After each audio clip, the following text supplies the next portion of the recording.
Om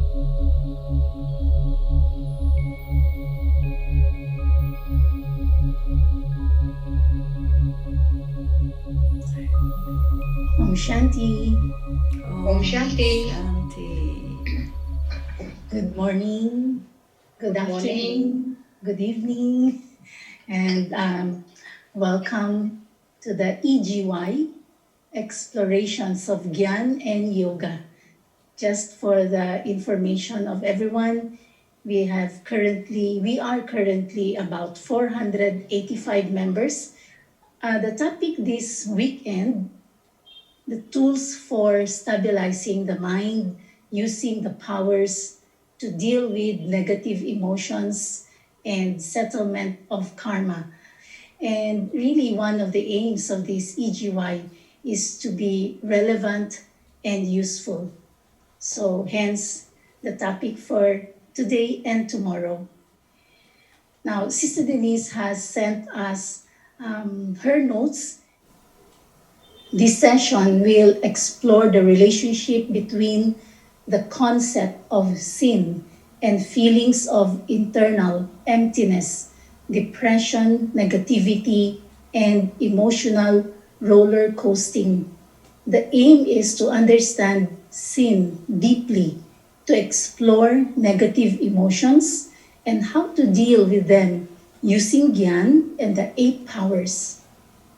The word sin raises emotions in those whose religious backgrounds activate negative self-talk and emotions through loaded words like sin, devilish, evil, etc. that provoke feelings of shame, guilt, etc. We have a responsibility to ensure that Gyan is relevant in 2021. The Murli contains quotes from the Gita, prayers used in the Sindhi religious community that BKs come from. It also contains expressions calculated to trigger religiously activated emotions. In translation of the Hindi Murlis, we must avoid using terms designed to make people feel bad about themselves. We seek to apply a vocabulary and terminology that is neutral so that spirituality is a study without the shame and guilt that gets mixed into religious education. A being who is a pure, powerful, loving, blissful, peaceful being of light has received many messages that compromise that sense of self. We need to neutralize those messages. Some of the people conducting the Murli class add the energy of shaming and guilt-tripping to the listeners, which apply painful twangs on the heartstrings. This triggers negative reactions. The reader may be self-righteous and holier than thou. However, it is important to accept that the Murli contains medicine which will trigger your pain. That is part of Baba the surgeon. People need to be able to handle that there is negative contamination buried in the soul. The Murli is supposed to bring it to the surface and trigger painful feelings. Not that the Murli is causing pain, but touching a place that is wounded, contaminated, poisoned. In medicine, a doctor can administer a therapy to a patient, and this may be painful, but it is part of the healing process. And this can be termed good pain. Deeply buried sin and contamination from many births must be brought to the surface. Yoga is powerful love for God that lets you endure the searing pain of a sin that is brought to the surface and allows it to pass out of the system. The Murli will accuse you of some form of impurity which is covered by an ego mask. The Murli will tear that down, exposing a raw part of the soul. And this is painful, and normally people react by instantly covering up the wound again, preventing the wound from getting healed. We must remind people that the Murli is supposed to do that. People need to accept the pain, let it be there so that you can work through it. It is not Baba insulting you, but he is pointing out that you do have some poison in the soul that needs to be extracted.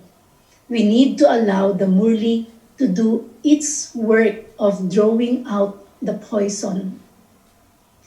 You cannot change the way another person reads out the Murli, but you can make yourself neutral and independent of any untoward attributes.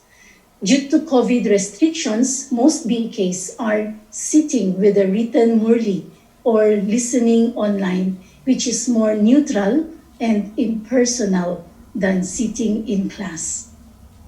It is better to say, restrain yourself from acting in a violent way rather than you are not allowed to feel anger. You have to process the emotion of anger. Anger is not a vice, but a feeling. Acting violently is different from feeling anger.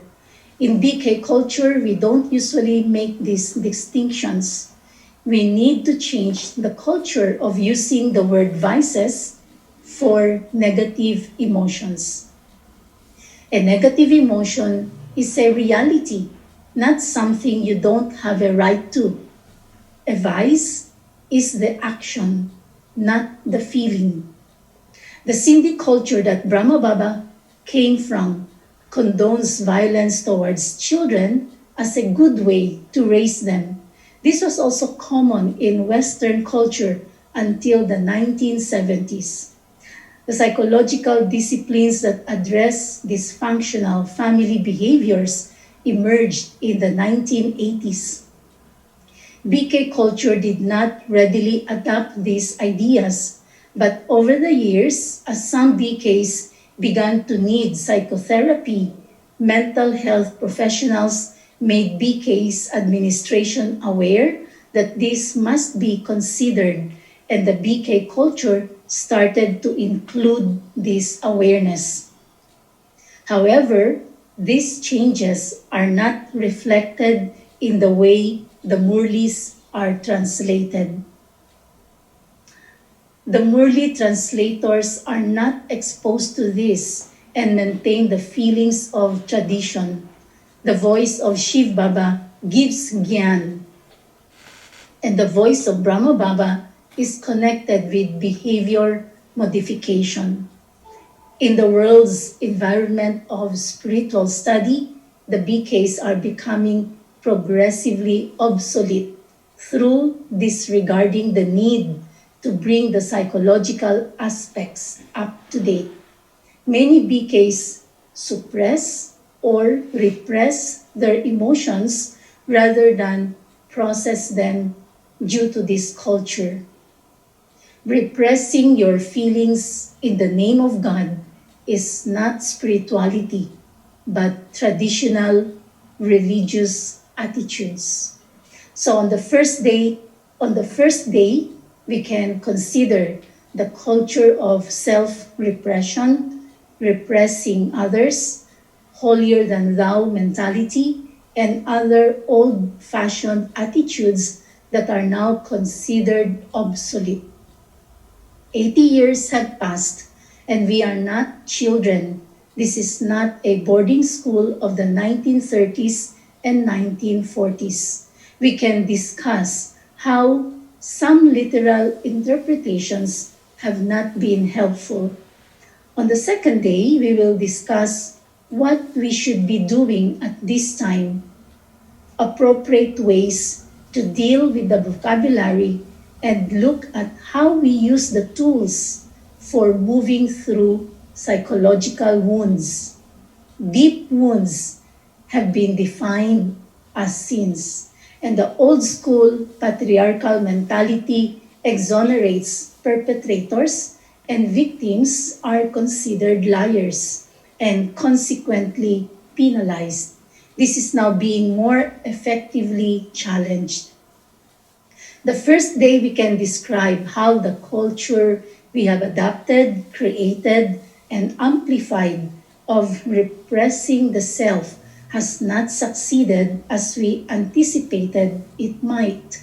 Instead, we need to use what Baba has given us to handle things that come under the category of sin, settlement of karma, emotional issues, repression, depression, oppression, accountability, etc. It has been 30 to 40 years that these subjects have come up. The second day has to be on the issue of accountability. In BK, people in positions of authority are rarely called to account, or they enjoy immunity on the grounds of occupying a position of authority. In that case, you must be of impeccable character. In our discussions, we need to raise the matter of accountability. The laws of spirituality apply across the board, but the social system demands different treatment for different social stratifications. Ultimately, this weakens an organization spiritually. We have seen this in the Catholic Church due to immunity and cover up for the higher echelons in the priesthood. When there is no accountability, you get corruption and tyranny. How should we interpret the expression, Baba will be responsible? This applies specifically to Brahma Baba, or a senior instrument who acts on the basis of a specific Shrimat, and the result is not as expected. Shiv Baba will make the situation right. This does not apply in any other situation. At this time, Shiv Baba is pulling back, saying, I have spoken with you for 80 years. I have told you everything. There is nothing that you don't know. Now BKs need to be less isolated from the world and become more integrated. We can be integrated like a positive virus at every level. That includes expecting to be held accountable. In that case, your values and your personal ethical policy will be much higher than if you expect not to be held accountable. Your leadership will be compromised by assuming that you will not be held accountable or you have immunity from accountability. Daddy Janki used to describe Brahma Baba as the highest quality trustee, which means he expected to be held accountable by God.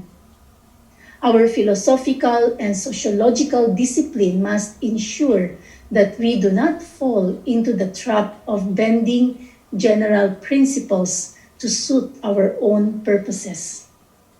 We must be mindful of the expression, power corrupts, and absolute power corrupts absolutely.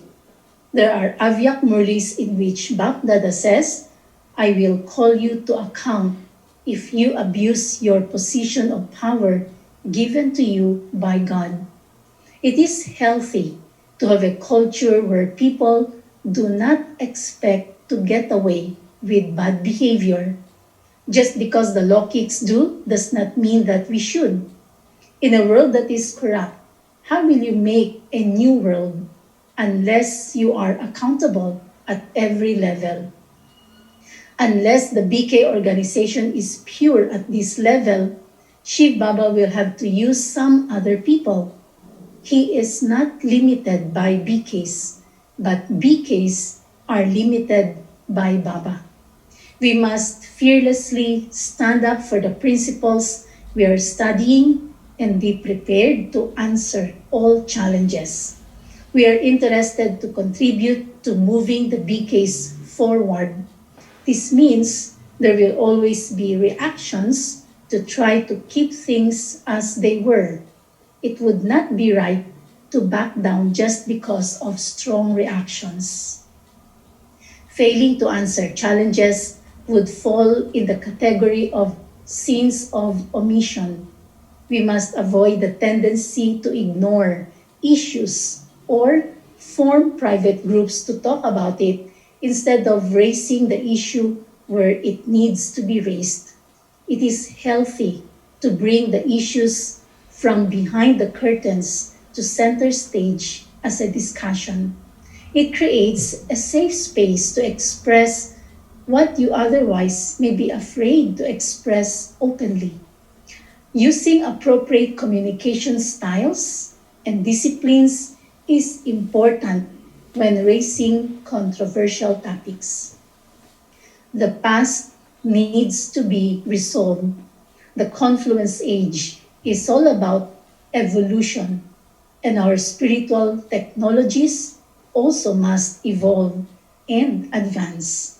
Now we have communications technology that allows for us to have a truly global conversation. We could not do this before. Everything has its time. And when it is time to act, we must respond to the call of time. Om Shanti. Sister Denise, welcome. Thank you, thank you. Well, that for many people may seem like a very heavy statement, and it is a heavy statement because there are some heavy things that we need to look at. So let us see how we go in this session. I'm very happy that so many people are with us on Zoom and on Facebook. And I think we've had about 4 or 5 of these sessions and they seem to be going well. So let us go further. I think the first thing I want to do is define sin. And the way I define it is that there are 3 kinds of sins. The sins of commission, which are actions that you do that are against your conscience, that are against the dharma of a soul which is pure, peaceful, powerful, loving and blissful. And when you do an act which is against your conscience, in spite of the message of conscience to tell you not, it means that you are under the influence of a powerful negative emotion and you act according to that. And the sanskaras will play a part in this as well, because your sins, your negative actions, are not just done once, but it's a pattern of activity that continues, and that has its own power of the rhythm of repetition. Then the second category are the sins of omission. Again, your conscience will tell you, you should do this, but then you don't. So a sin of omission is to not do what you know you should do. And this may be because you are afraid of the consequences, or because you are lazy, or some other negative characteristic within which you use as an excuse to not do what should be done. The third category of sin is something that Baba has defined for us, and which is not mentioned in other religions and spiritual practices. He says to us, do not take sorrow. And when some negative action is done and you are victimized by that, or when some very negative thing is done and you're an observer of that, you take that in. And when you take that in, it poisons the soul in the same way as if you yourself had done this. And this is why Baba says, do not take sorrow, because then you have to undo the effect of that. So in spiritual practice, sin is not a word that proves that you are a bad person, you are a sinner, which is what is said in religions, but it's a little different. It is simply that if you do an action in these categories, then you will put yourself in loss, you will put yourself in debt, and the law of karma is activated, and that means that you will pay. No negative action can be got away with. You will pay sooner or later, if not right away, then later. And negative karma brings forth consequences which can be immediate or in the midterm or in the far distant future, but it will definitely bring the consequences. And so we need to look at sin in this way rather than the way that people are used to hearing about it in their religious education, which is that you should feel bad, you should feel guilty, you should think of yourself as low and expect to go to hell and get some punishment from someone. And what happens in that kind of mentality is that the people who are the representatives, the authorities of the laws, whether it's religious laws or temporal laws, they take it upon themselves to punish those who have committed negative actions. And in this we have to also make a division between actions which are against temporal laws, for which there are specific punishments, and the legal authorities have a duty and responsibility to bring that person to trial, to give them a fair trial, and to sentence them to appropriate punishment if they are found guilty. And then there are types of punishments which are considered acceptable and types which are considered unacceptable. So there are people who look at these questions with a humanitarian vision on the perpetrator. This also brings up the subject of justice, and a lot of times revenge is considered justice. And so we also have to call that out and make a distinction. The laws of karma are such that there is justice anyway. But because people don't know about the laws of karma, or they don't consider the long-term effects, reincarnation and all of this, and they don't think that it is the soul who is performing the negative action. They think it's the body, and so they feel that they must take revenge and call that getting justice. So we are looking at all of these things, and especially because in the BK world there are also people who are in positions of authority, and they have a certain power because they speak to people about their behavior and what they're doing and are they okay or not okay. and they will take it upon themselves to administer some or another punishments.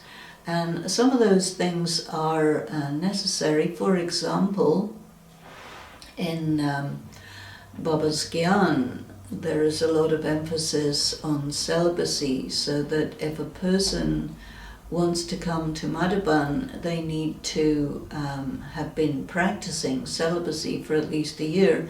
And if someone breaks their celibacy, then there is a rule that they have to wait for a year or so before they can come to Madhaban. And then the people who are in authority, the center in charge, zone in charge, all of this, they will enforce these rules, and that is okay. So we have to be very conscious of enforcing the rules in the way that they need to be enforced. And if we want to add any kind of punishment by put down or making people feel bad or talking publicly about their infractions and generally creating a problem for them, this is not required. All the people in our community are brothers and sisters, and they need to be loved and respected. So if we take it upon ourselves to administer any kind of extra punishment, then that means it comes in the category of negative karma. But because that person is in a position of authority, and they have the microphone, they have the stage, and they create a culture that you have to be extremely respectful of them and not question their authority, then they will get away with doing a negative karma, and you start to create double standards so that they are allowed to do certain things and nobody else is allowed to do those things. And this is where it becomes progressively a problem. Now I would like to take up the word vices, and we hear the term the 5 vices, and in terms of the 10 heads of Ravan, they speak about the 5 vices in man and the 5 vices in woman, and these come from the religious scriptures of India, from the Ramayana. And the Hindu religion is very much one of those that is punitive, that likes to make a distinction between males and females. So Gyan says the soul is genderless, and when you are body conscious, then you don't think people are genderless. You see people in terms of they are males and they are females. And so in that case, you will tend to teach that men have greed, anger, attachment, ego and lust, and women have fear, jealousy, slander, hatred and laziness. But in fact, it's not like that. We need to be very clear that the masculine vices refer to vices that are more overt, visible, tangible, and that what is known as the vices in woman, the feminine vices, are more covert, and you may nurture those mentalities, and yet it is not so visible, it's not so tangible, people cannot see that you are lazy or having hatred or jealousy as easily as the visible nature of the 5 vices that are called the vices in man. Actually, every soul has a masculine attribute and a feminine attribute, because we are Vishnu, that means to say androgynous. And so everyone has masculine type vices and feminine type vices. So that's with those words. Now, all of these words that are called vices actually refer to motivations and emotions on the basis of which people perform actions which are negative, in the sense that if you act on the basis of any of those, then you will put yourself in loss and you will get yourself in karmic bondage, and then you have to get yourself out of that, and you also have to pay, in the sense that there will be some or another suffering that you will have to experience as a direct consequence of acting on the basis of those feelings and motivations. Now, a vice is something that you do. So my point of raising up this subject is to make a clear distinction between an emotion that you feel and whether you act on it or not. So to experience the emotion of anger is real, it is your right, and it is not appropriate to deny it or repress it or suppress it. Feeling anger is normal. But what you do about it, that is then your choice.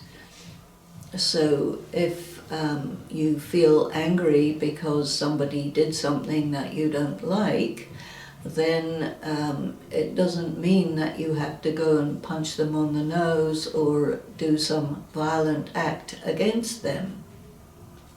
But what is important in spiritual practice is to know about processing your negative emotions and making good decisions about what you will do in response to some action that is done against you, to maintain your rights, to represent who you are, and to not get damaged.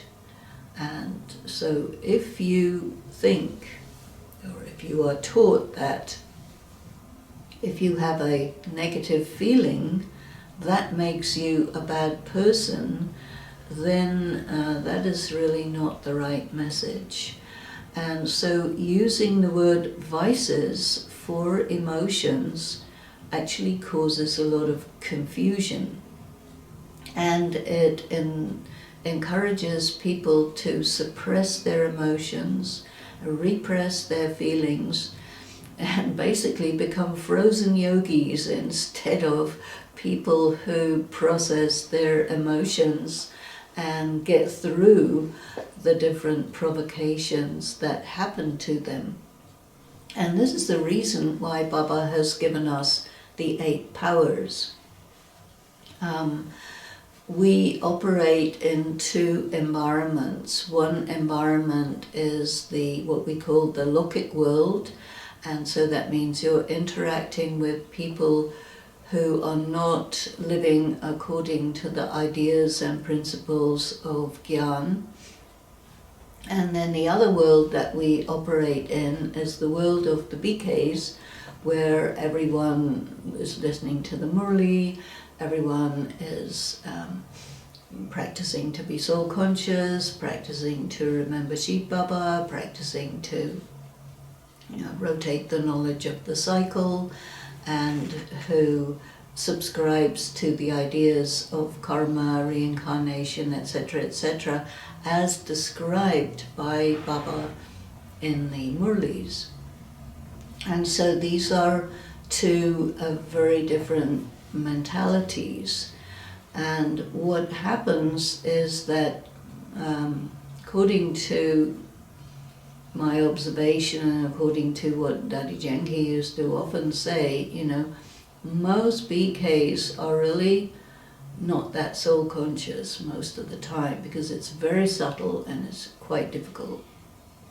So it takes many, many years to actually become really soul conscious and really understand what that is. And most of the people who come into Gyan come in from a religious background. Some, myself included, don't really have a religious background and are not really religiously motivated, but more, maybe you can say philosophical, humanitarian, something like that.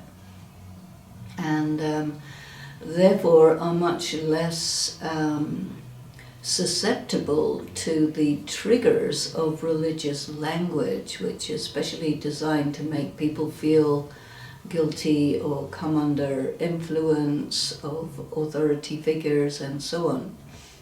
So you get these two types of people who come into Gyan, but the majority are pretty religious and traditional. And so a lot of the social attitudes and religious attitudes of the religious background get mixed into Gyan. And so you get a combination of religious bigotry, you can say sometimes. And we need to think about this, because this makes us what I termed as obsolete in the current world. So I think this is quite important. And I also think that this is something that people who are double foreigners are more sensitive to. But there are many people from India with a Hindu background who are more the younger people. They are also very sensitive to these things. So there is this groundswell of feeling that we need to really make sure that if we're going to say spirituality, we need to be clear what is spirituality and distinguish it from religion. And we have this word dharma that Baba speaks about quite often, and it's always translated as religion. But if you look up the word dharma, you find that there are a number of meanings, and religion is one of them, and it's not the main one. So to me, the word dharma can be translated as religion when it is referring to Hindu dharma, Hindu religion.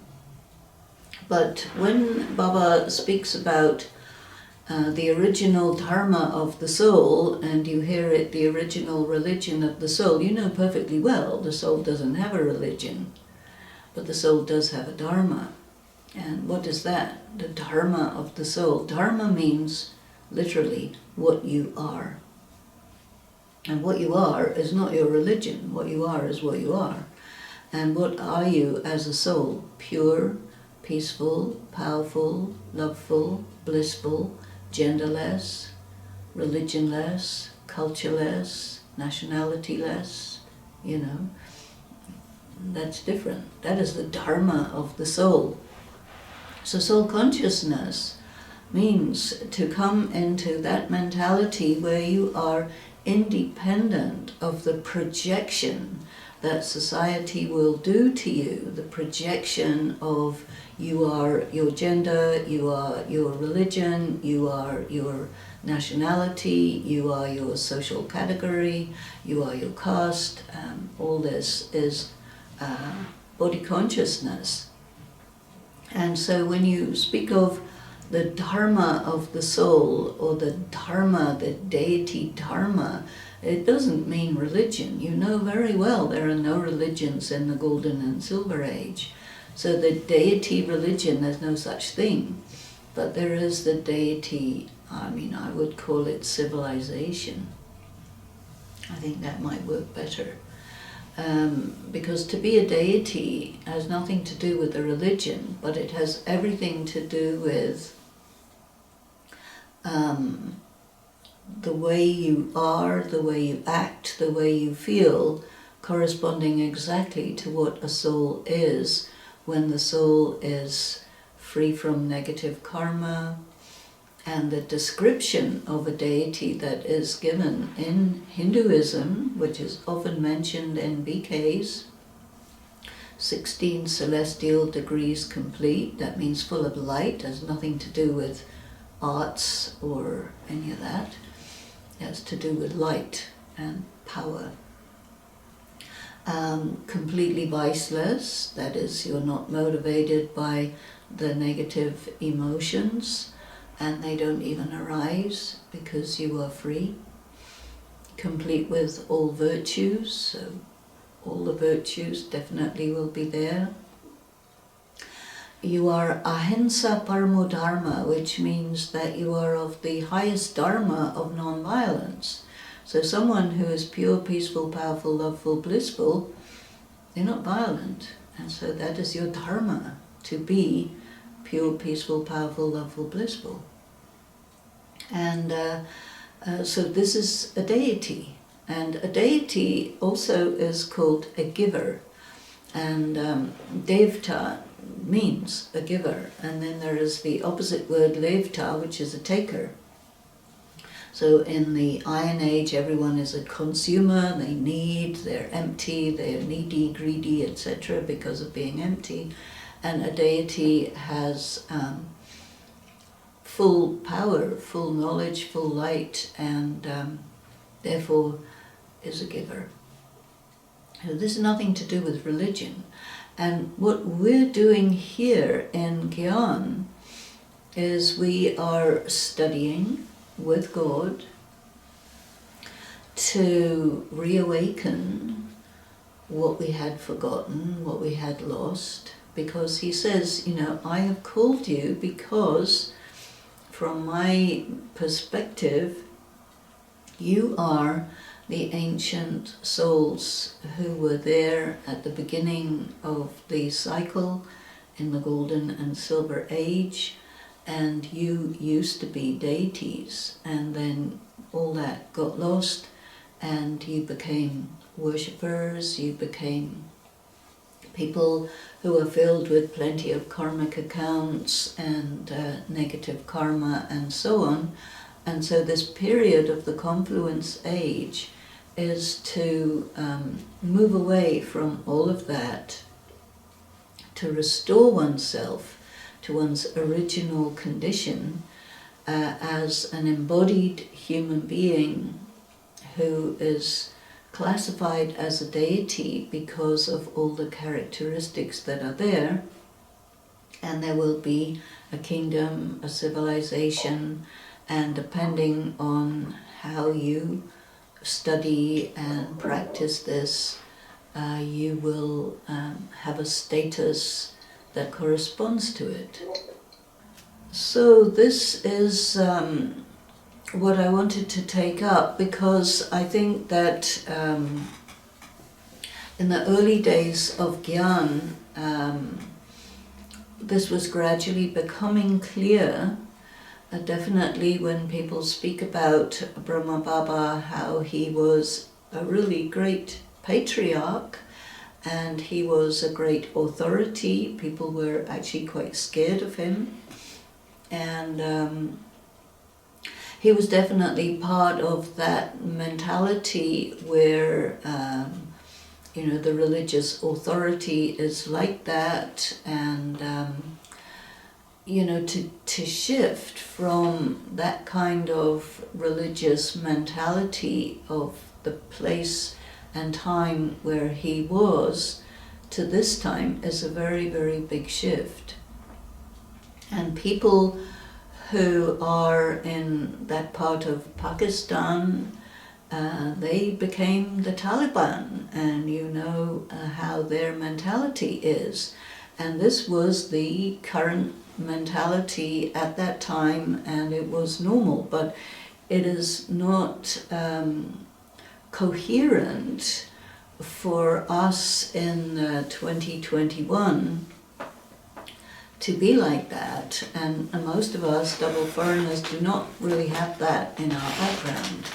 So it's quite important, I think, for us to interpret the Murlis and interpret our practice in such a way that it's coherent and consistent in the modern world.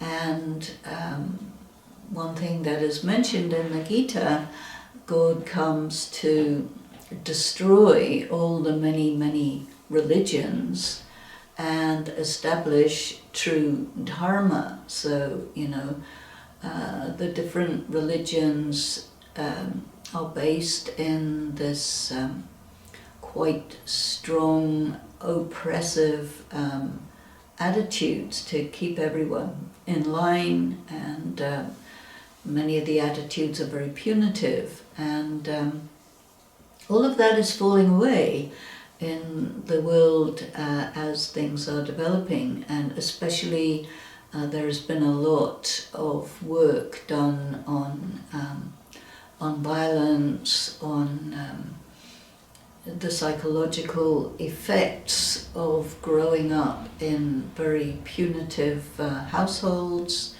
the dysfunctional family. All of this is now common knowledge.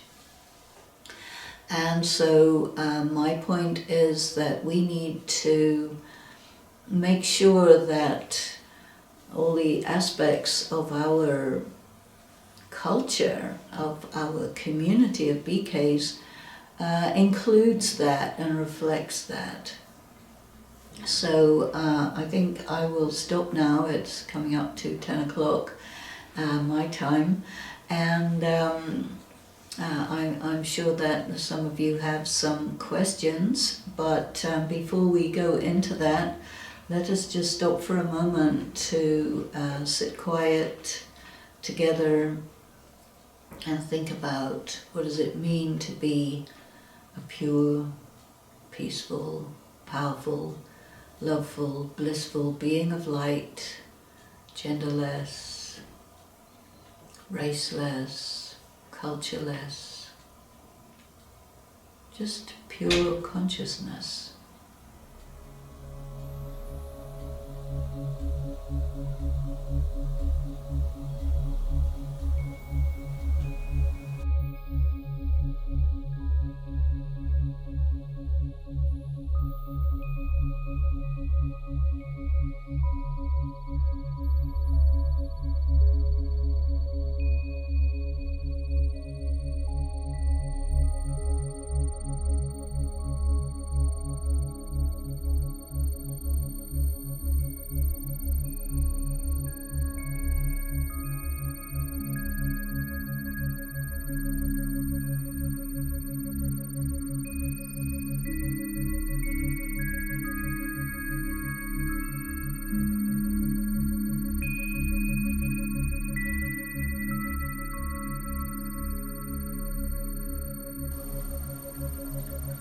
Om Shanti.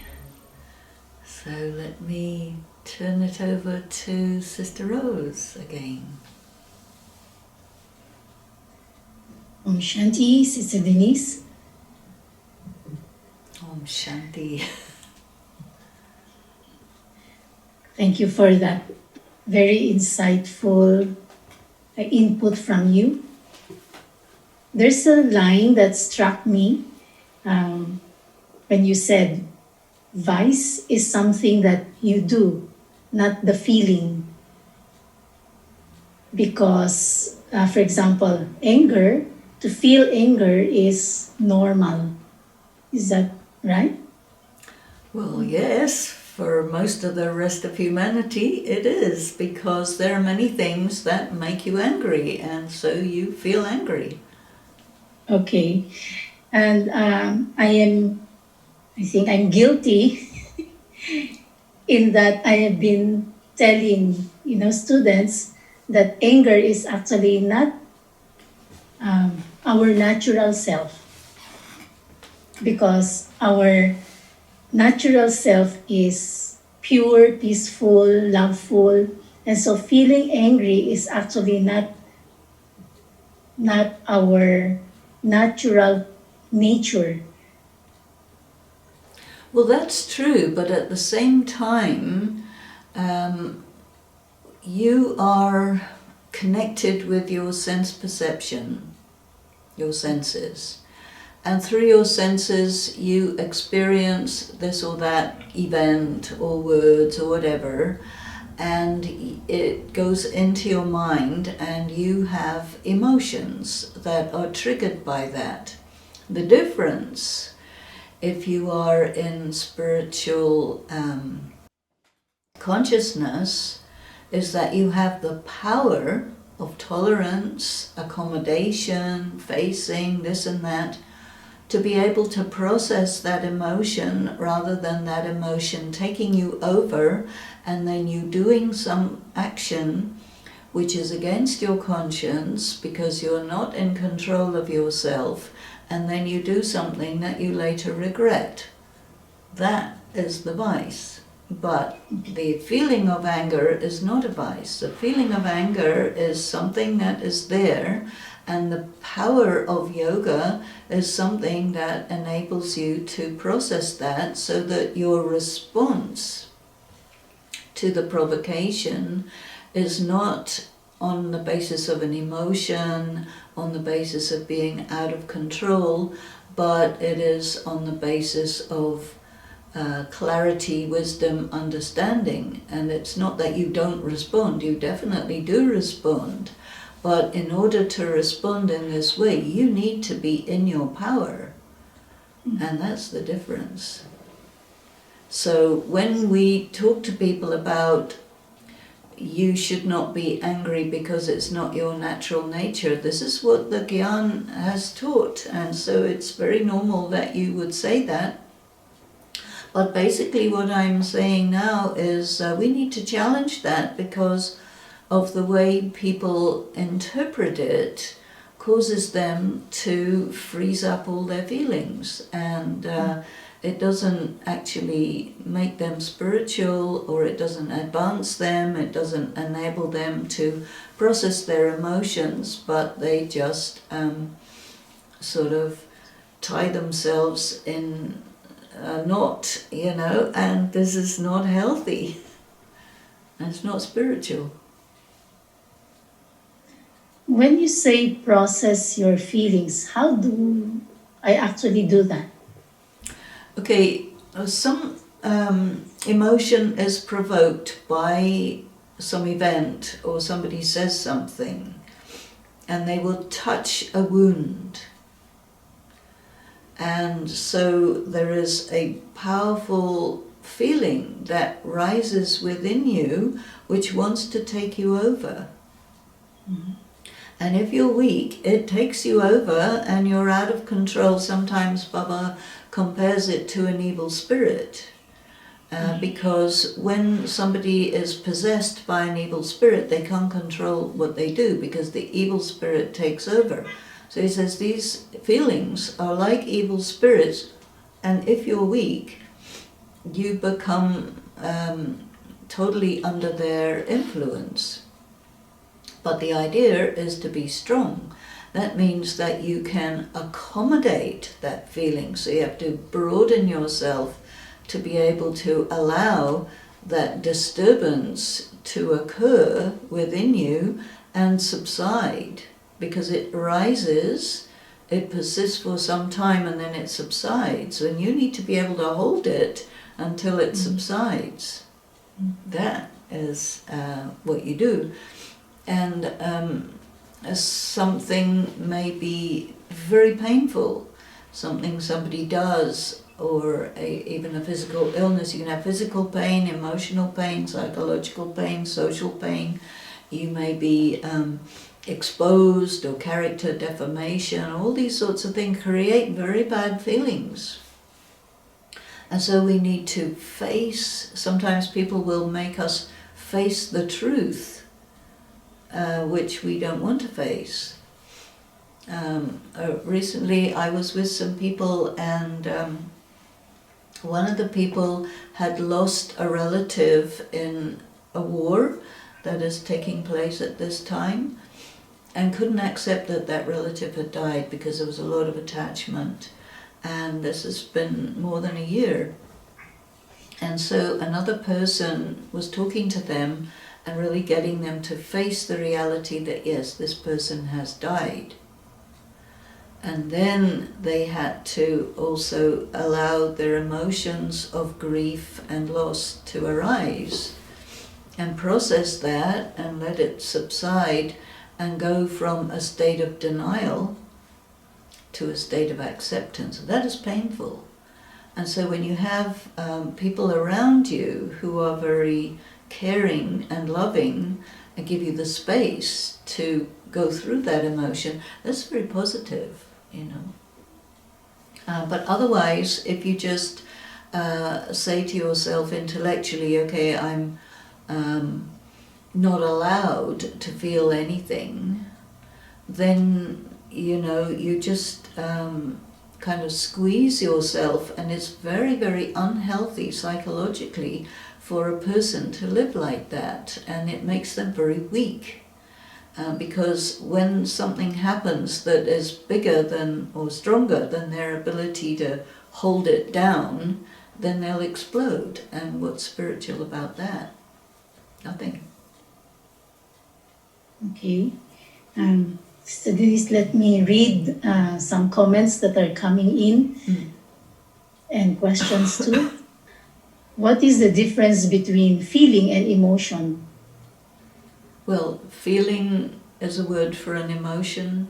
Emotion is a word for a feeling. So there's a big spectrum, and there are really strong negative feelings and emotions that get classified as vices, and then you go all the way to the most refined feelings and emotions that are classified as virtues.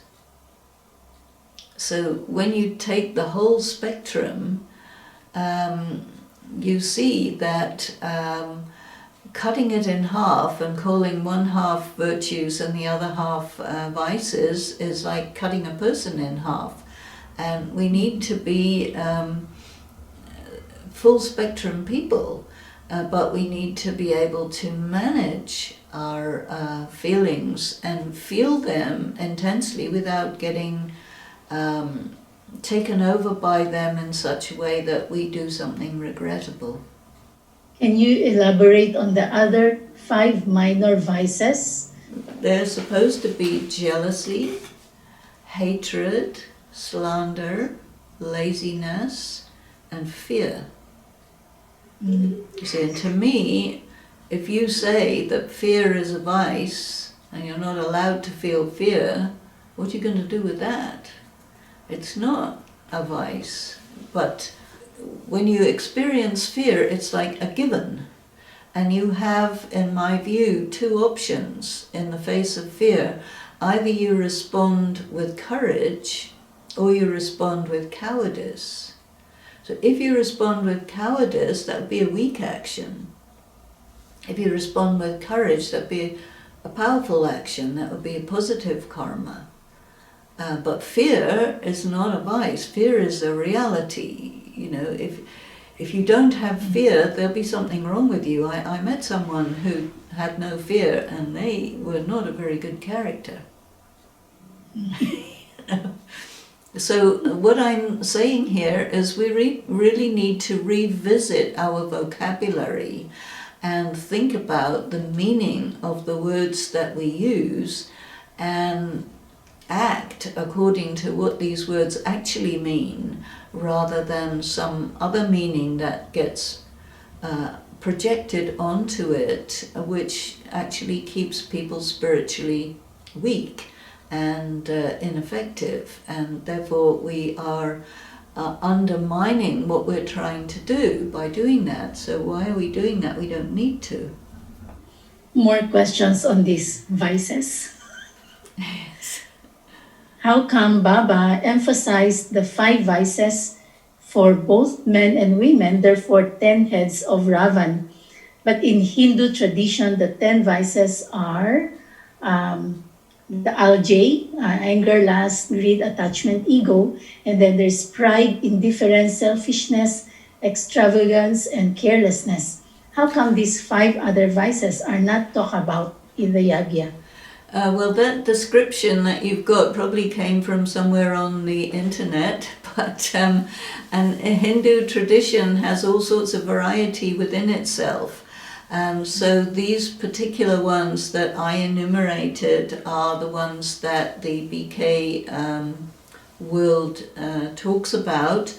And this is just coming straight from their Hindu background. And the Hindu background of Brahma Baba was the Valbhachari sect. He was part of the Valbhachari sect, which believes in Krishna and which follows the Gita. And he was also in Sindh, which is northern India, now Pakistan. This was the area where the Sikh religion was dominant, and so their particular brand of Hinduism was sort of 50-50 Sikhism and Hinduism. And Hinduism changes about every 25 miles. So there's a huge variety of it, and there are many, many, many different subsects, and all the different gurus have a different take on it, and then they will describe the vices differently. So these are just the ones that we get in our BK material, and they correspond to the sort of 19th century British rule mentality that was dominant in India, and that was how people talked and thought in the 19th century. But we're in the 21st century now, so this is 200 years later, or at least 100 and some. So it's really the way people think of things, the way the humanities, sociology, psychology, all of these things have developed, challenged those ways of looking at things, because they came into being about 1,000 years ago from now, where society was very stratified and people were very arrogant towards those who they thought of as inferior. And so now that we in the world generally believe much more in an egalitarian society and in a more democratic, justice-based, sensitive to people's feelings, and so on and so on. So it's really, those things are really obsolete.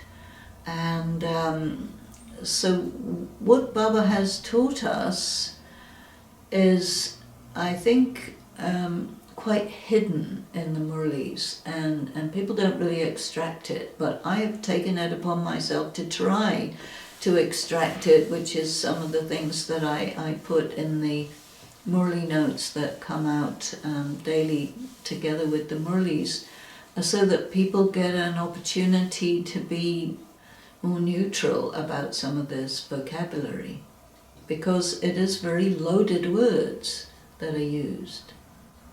And speaking of Murli, there's a comment here from Facebook.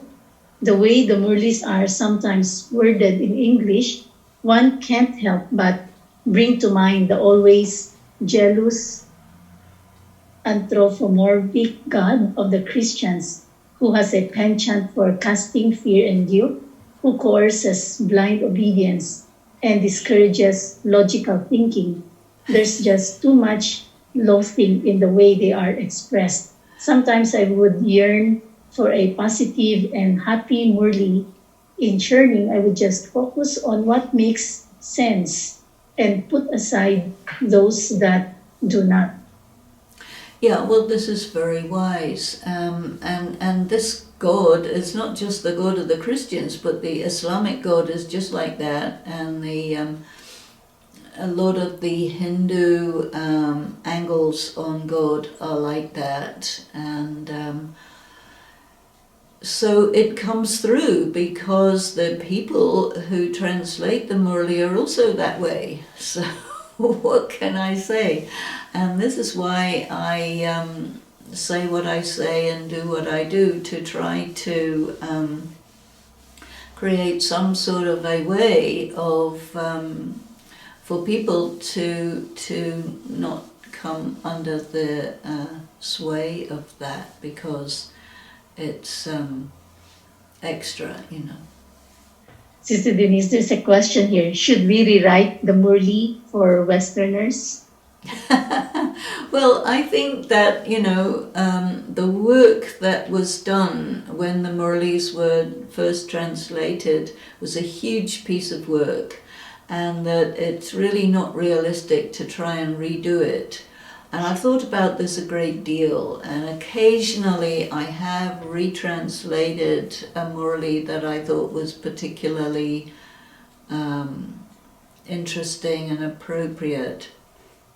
And now I decided to just do this 10-minute Murli Notes commentary because it's doable, it's practical.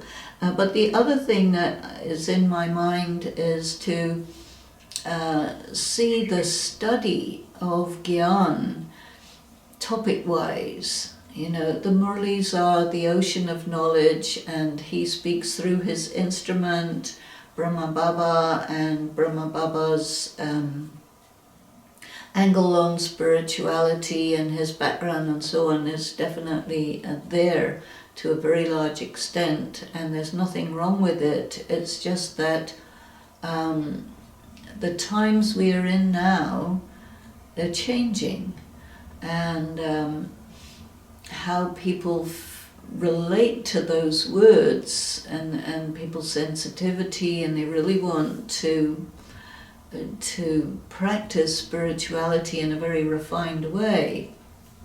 So I see that there is a place for trying to write about this knowledge in language that is up to date, and taking into account the sensitivities, and making it as something in addition to the Murlis. And maybe some people will find that more appropriate, I don't know, but I think it's too big of a job to redo the Murlis, and there'll be too much argument going on, because there are so many different people with so many different takes on this that you will open up a proverbial can of worms if you do that. So I ended up thinking that let me do it this way and see what happens. Actually, like here, Sister Denise, we have started to make a list of the things that you have presented a different translation, and which we have found more relevant and relatable. So Good. that's very useful. Good. Okay, another, there are many comments from Zoom in relation to enforcing consequences of karma. Baba normally says, do not take the law into your own hands. Can you please elaborate, since even in the Lokik world, it is important to ensure that punishment is proportionate to the sin committed? Well, I think that there's a difference between performing a crime and doing a sin, because there are some negative actions that may be immoral, but they're not illegal.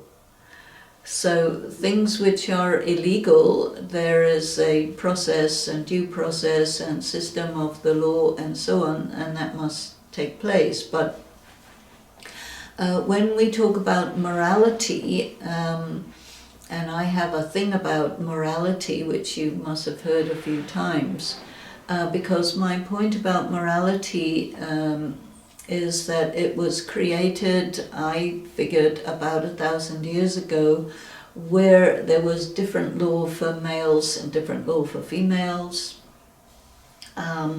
different law for people in high position, different law for people in low position, and all of this way of making people feel bad about themselves that is in the religions and classified as sin, and you make people feel bad about it and so on. But that's that. But what are we? You know, this is a very good question. What are we? And to my way of thinking, we are a community of adults who are studying spirituality, and our morality is not really somebody else's business to punish me.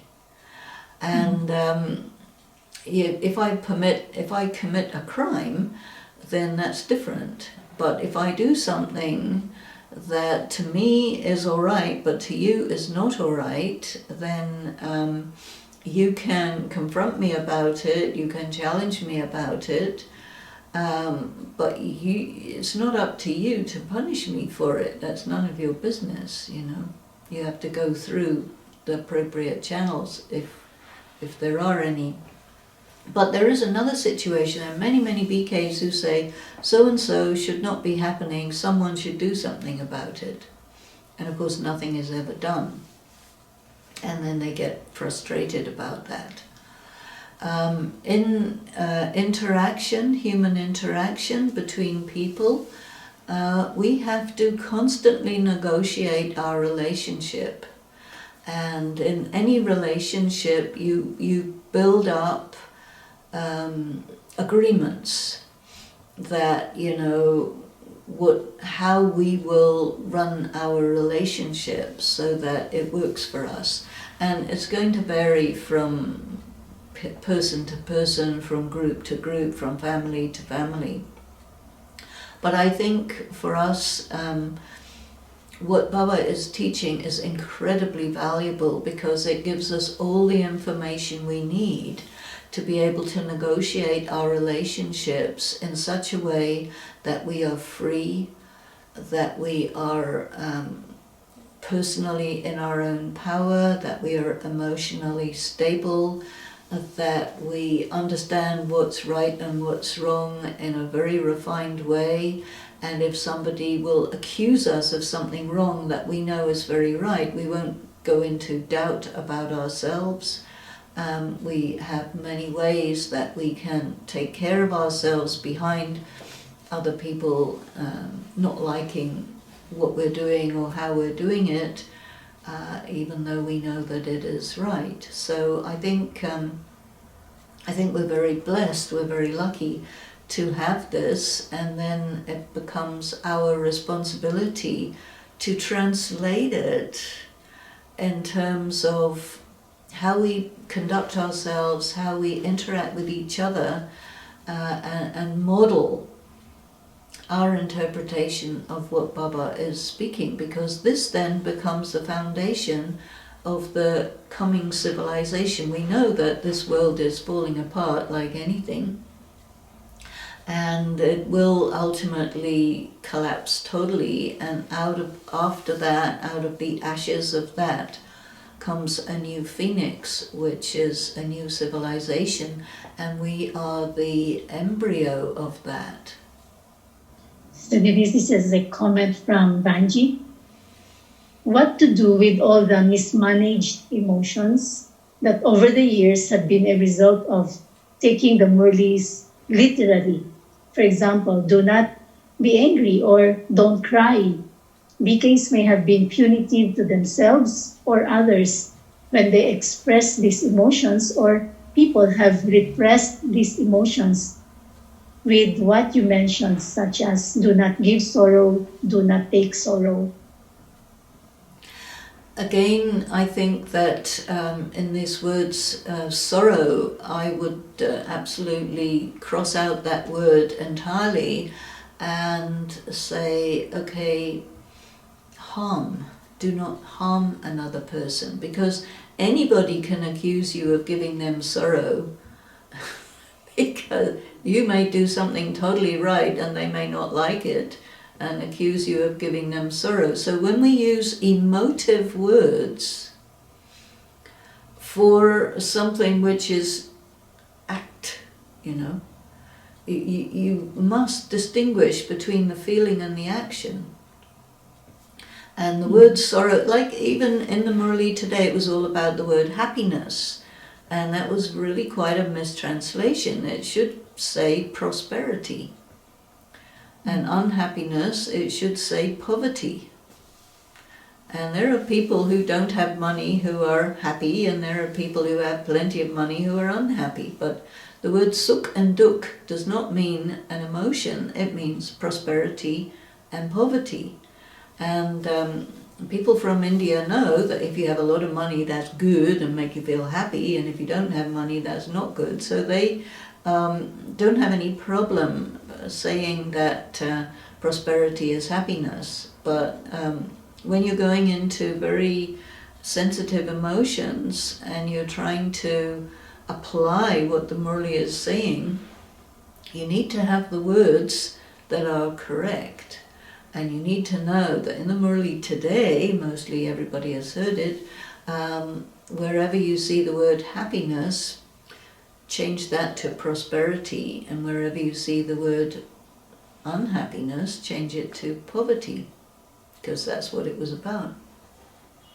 And Baba's point is that if you perform pure action, there will be karmic consequences in terms of there will be comfort and enough money and good relationships and good health. And if you do a lot of negative karma, you will have bad health, bad relationships, and no money. And that is less pleasant than if you have the right things. But I think we need to be very specific about distinguishing between feelings and actions. Thank you so much, Sister Denise. Can you explain how ego comes up, perhaps during the process of coming to true spirituality? Well, again, this word ego is interpreted in many different ways by many different people. So I've talked about it quite a bit as a mask, a protection. And one thing that I'm very interested, which I'll talk about more tomorrow, is the idea of practicing to be in your power with no protection.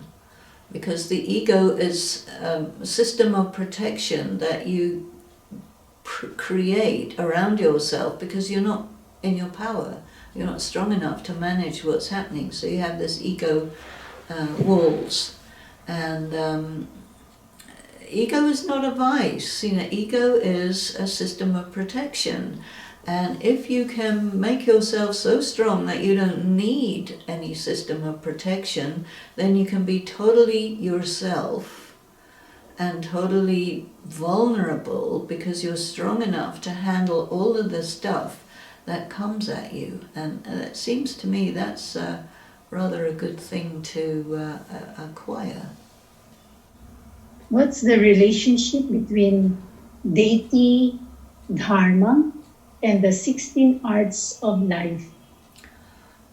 Well, 16 celestial degrees is not 16 arts of life. That's made up. So, and that's okay, different people churn and they create things, because the word kala means arts and the word kala means degrees.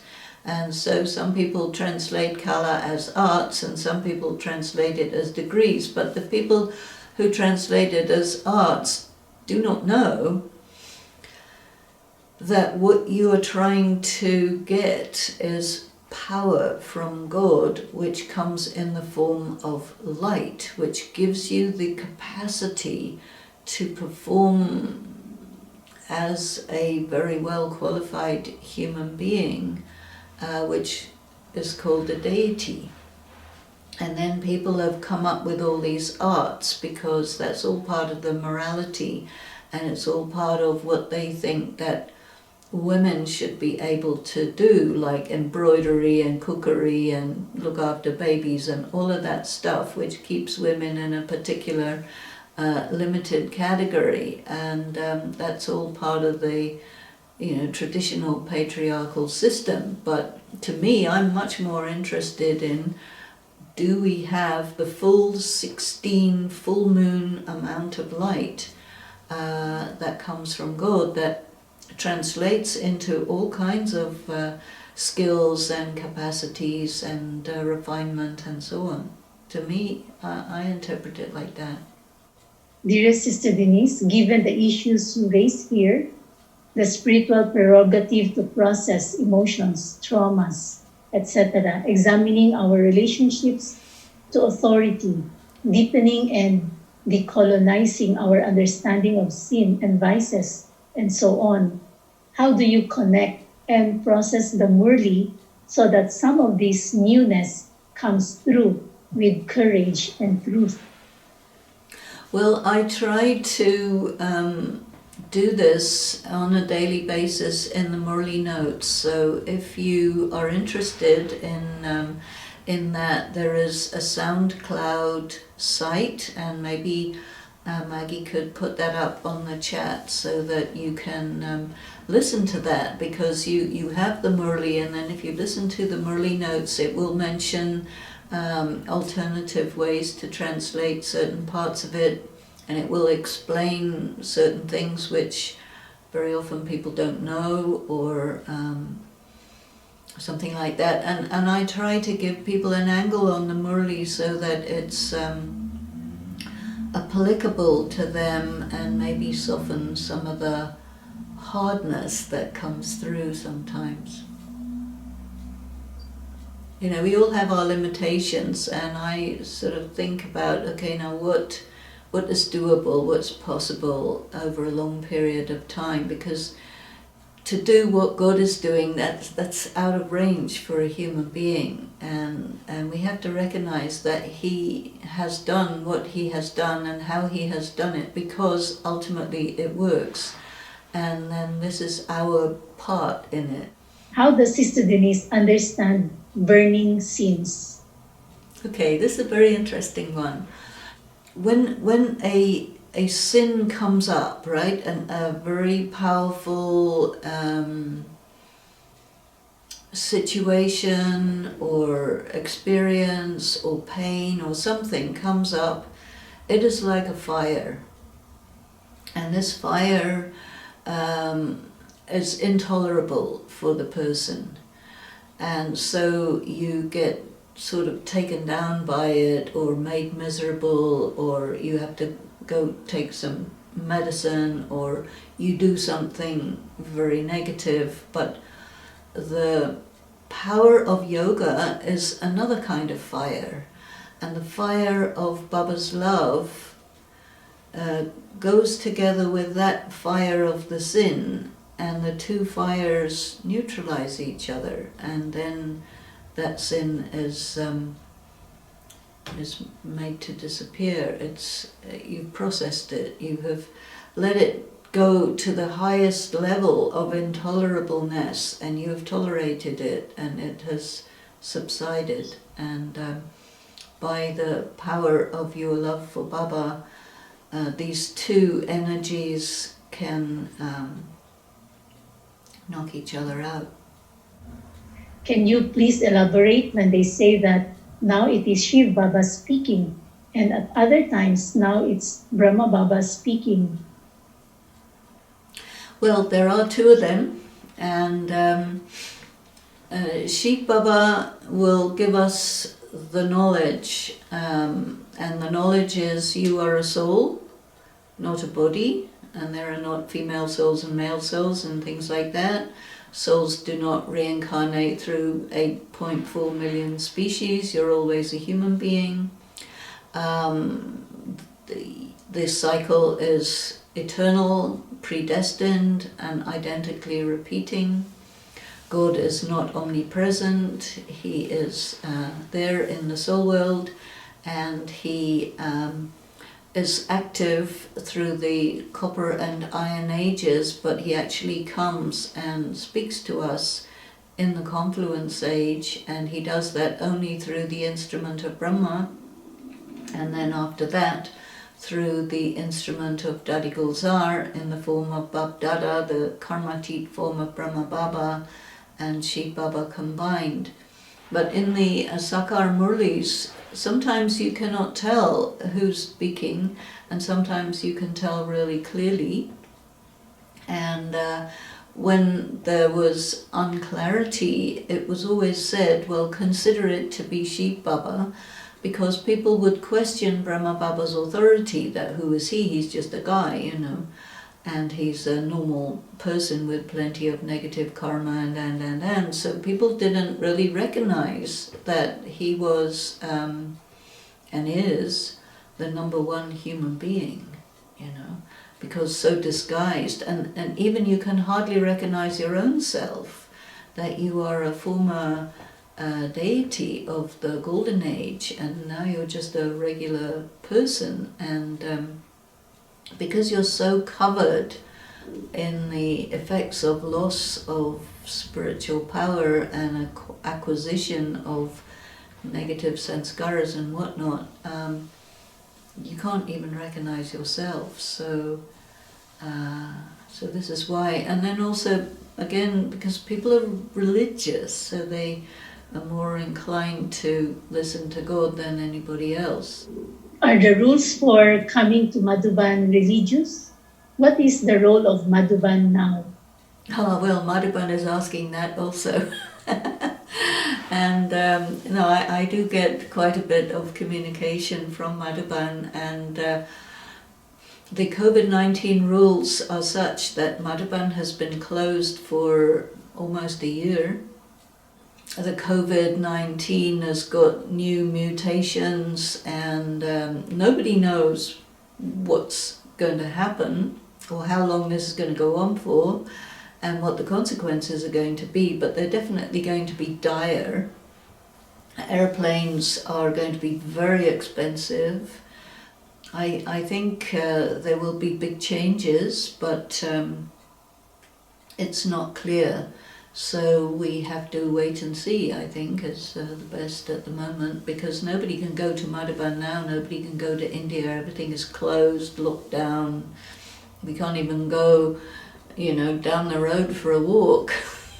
And so it's like so repressive, these rules, that people are having a hard time with them.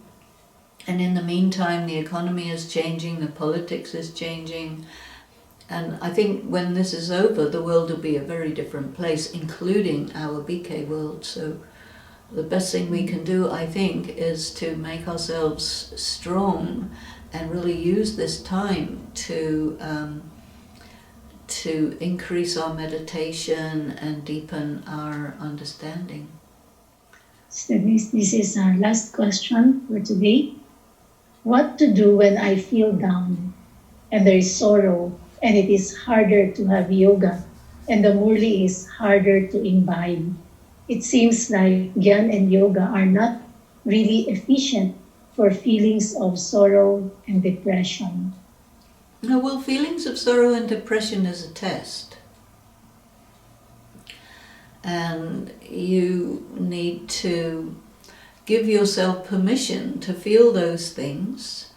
And there is a very, very interesting and important statement in the second chapter of the Gita, and I'm trying to write a book about it, but it's not happening very well. But anyway, I'm trying. Because all the material is in that second chapter. And it says, situations arise and they subsist for some time and then they fade away. So whenever you're feeling these things, you just have to know it comes up, it came up, it will be there for some time, and after a while it will fade away. And for the period of time that it is there, I must endure. I must not take it personally. I can say to myself, these feelings are a form of settlement of karma. I'm not going to go into what particular kind of form because it doesn't matter. It's a practice for me to endure feeling bad and still being okay while feeling bad. It's all part of the process of strengthening the self, and I have the capacity to get through it, and so I will just get through it. And in this way, you're not going to have too much negative self-talk about why am I feeling bad, or why can't I process the murali. No, you have to be quite accepting, okay, it is there, I'm feeling down, and it's okay, and it will pass, and doesn't mean there's anything bad about me or anything wrong with me. It's okay. Thank you so much, Sister Denise, and we assure you that all the questions and comments that were not taken up today, we will pass them on to Sister Denise for tomorrow's session, as we will Great. see each other again at the same time. Just like to share, Sister Denise, that one comment that was said by one of the new students is that whenever she listens to your sessions, somehow she feels kinder, you know? Good. It's like she says, there's more kindness emanating and the soft side rather than, you have to be this and all this being imposed. And so, and I'm speaking, I think, for many to say that we really are very much grateful and appreciative of all this sustenance that we are taking from you for so many years now, and helping us to all move forward in our journey. Thank you very much. So tomorrow we will take a look at accountability and quite a few other things, because I wanted today to just look at what we're faced with, what our challenges are, and then tomorrow to look at what we can do and some tools to help us move forward more effectively and comfortably. So just turn the attention within. Be the soul, pure, peaceful, powerful, loving, blissful. Be open to Shiv Baba. Take in the light, power.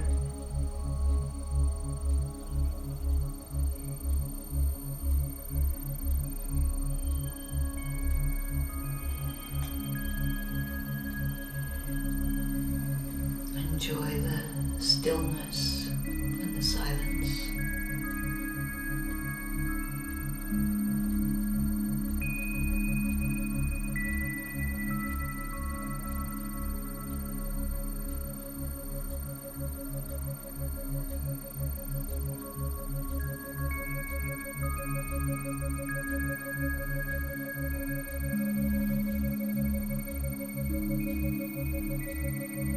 Om Shanti, and see you tomorrow.